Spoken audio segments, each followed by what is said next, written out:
Bismillahirrahmanirrahim.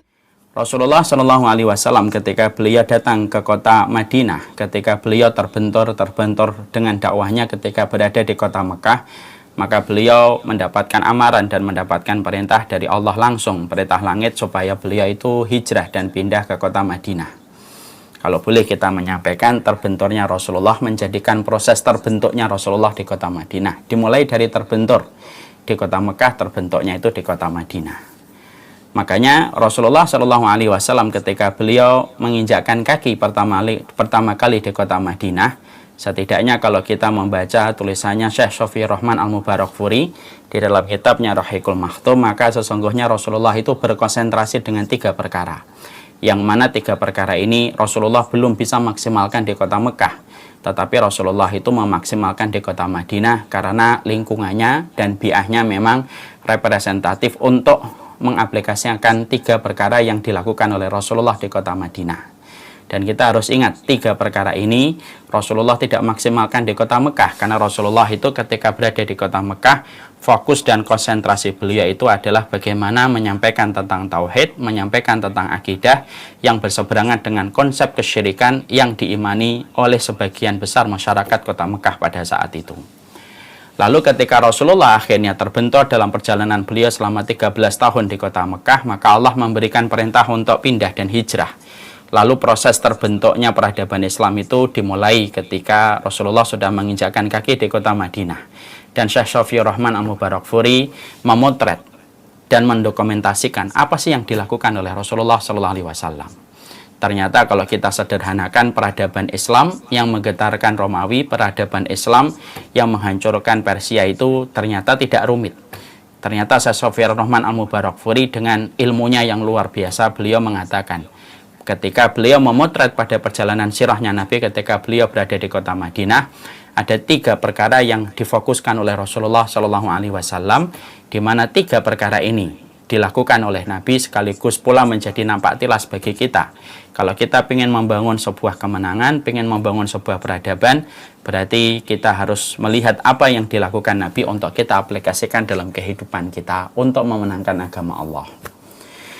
Apa 3 perkara itu yang dilakukan oleh Rasulullah? Yang pertama yang dilakukan oleh Rasulullah itu membangun masjid.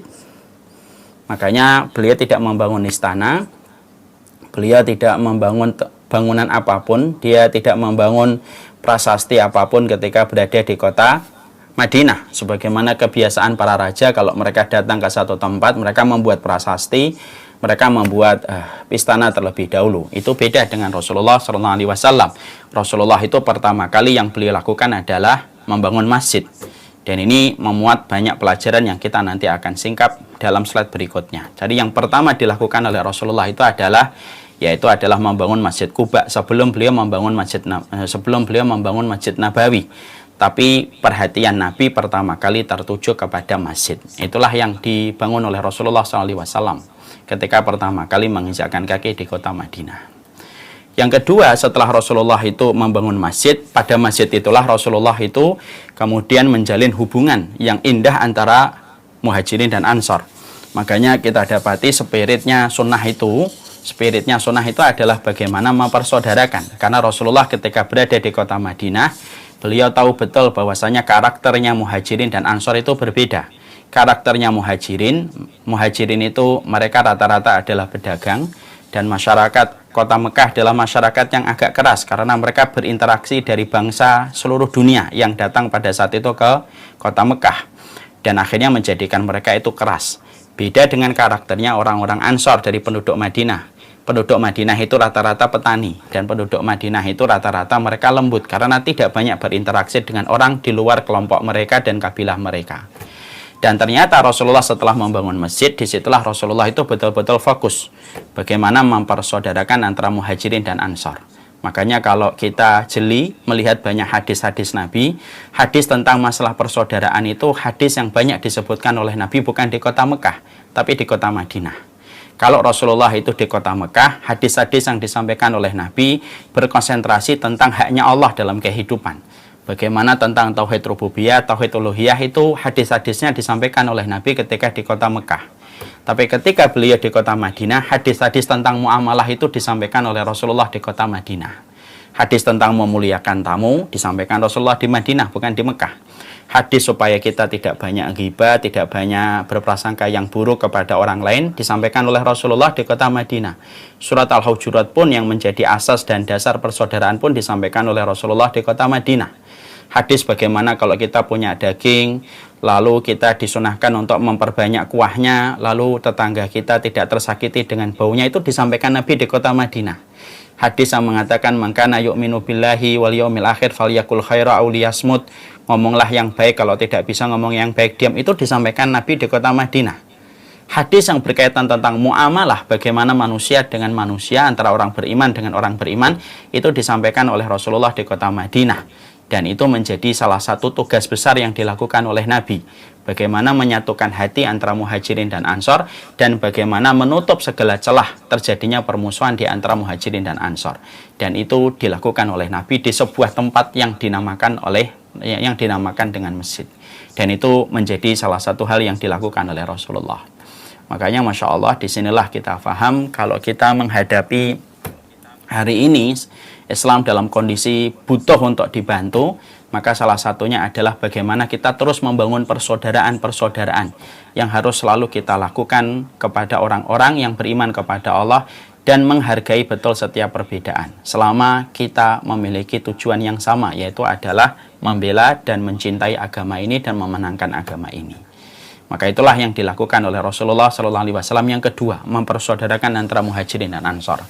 Makanya panggilan-panggilan jahiliyah itu, panggilan-panggilan yang menyuruh kepada kelompok itu dibenci oleh Nabi. Ya, setelah beliau itu berada di kota Madinah, pernah terjadi sebuah konfrontasi antara muhajirin dan ansor. Orang muhajirinnya memanggil ya lil muhajirin, orang ansornya memanggil ya lil ansor. Masya Allah ya, panggilan mereka itu panggilan, betul-betul panggilan nama yang diridai oleh Allah. Muhajirin dan ansor itu yang ngasih namanya Allah. Tapi ketika nama itu diperdengarkan tapi dengan niat untuk menuju kepada semangat kekelompokan dan fanatisme kelompok, maka Rasulullah itu mengatakan bahwasanya itu adalah panggilan jahiliyah. Padahal nama muhajirin dan ansor itu termasuk nama yang disebutkan oleh Allah di dalam Al-Quran, di dalam surat At-Taubah ayat yang ke-100. Ini menunjukkan kepada kita bahwasanya yang kedua yang dilakukan Nabi itu mempersaudarakan. Dan ini butuh tempat, dan tempatnya itu di tempat yang pertama, yaitu adalah masjid. Kemudian yang ketiga, Rasulullah itu konsentrasi membangun pasar. Makanya Masya Allah, setelah beliau mempersaudarakan, maka loyalitas terbentuk. Ketika loyalitas sudah terbentuk di masjid, dan ketika Rasulullah menjadi orang yang paling terdepan mempersaudarakan antara muhajirin dan ansor, dan beliau sama sekali menutup segala celah yang bisa menjadikan kaum muslimin saling berpecah belah dan tidak diadu domba, maka Rasulullah kemudian baru menggerakkan ekonomi pasar. Dan para sahabat setelah mereka mengenal persaudaraan, maka mereka tidak lagi membeli kepada Yahudi, tidak lagi membeli kepada orang-orang yang tidak berpihak kepada Rasulullah. Tetapi mereka selalu mendahulukan loyalitas mereka di dalam bermuamalah, ketika akhirnya pasar-pasar kaum muslimin itu akhirnya memunculkan pedagang-pedagang besar yang terkenal sukses. Kayak Utsman bin Affan, kayak Abdurrahman bin Auf. Kenapa Abdurrahman bin Auf cepat sukses? Karena kesadaran kaum muslimin pada saat itu yang betul-betul mereka di dalam transaksi selalu menyertakan dalam transaksi itu adalah loyalitas mereka untuk mendahulukan produsen muslim daripada yang tidak muslim. Dan itu dipotret oleh Sofyan Rahman Al-Mubarakfuri dengan luar biasa. Ketika beliau menyederhanakan, peradaban Nabi itu dimulai dengan sesuatu yang tidak rumit. Peradaban Nabi itu dimulai pada sesuatu yang tidak jelimet. Tapi peradaban Rasulullah itu dimulai pada 3 kaki. Kaki yang pertama membangun masjid, kaki yang kedua adalah mempersaudarakan antara muhajirin dan ansor, dan kaki yang ketiga adalah menggerakkan ekonomi. Yang itu akhirnya menjadi satu kesatuan yang luar biasa. Dari air, ibaratnya dari gemericik ketemu gemericik, ketemu gemericik, jadilah gelombang yang besar. Dan disitulah kita akhirnya menjumpai terbenturnya Nabi di kota Mekah menjadikan terbentuknya Nabi di kota Madinah. شكرا هديت قلبي شكرا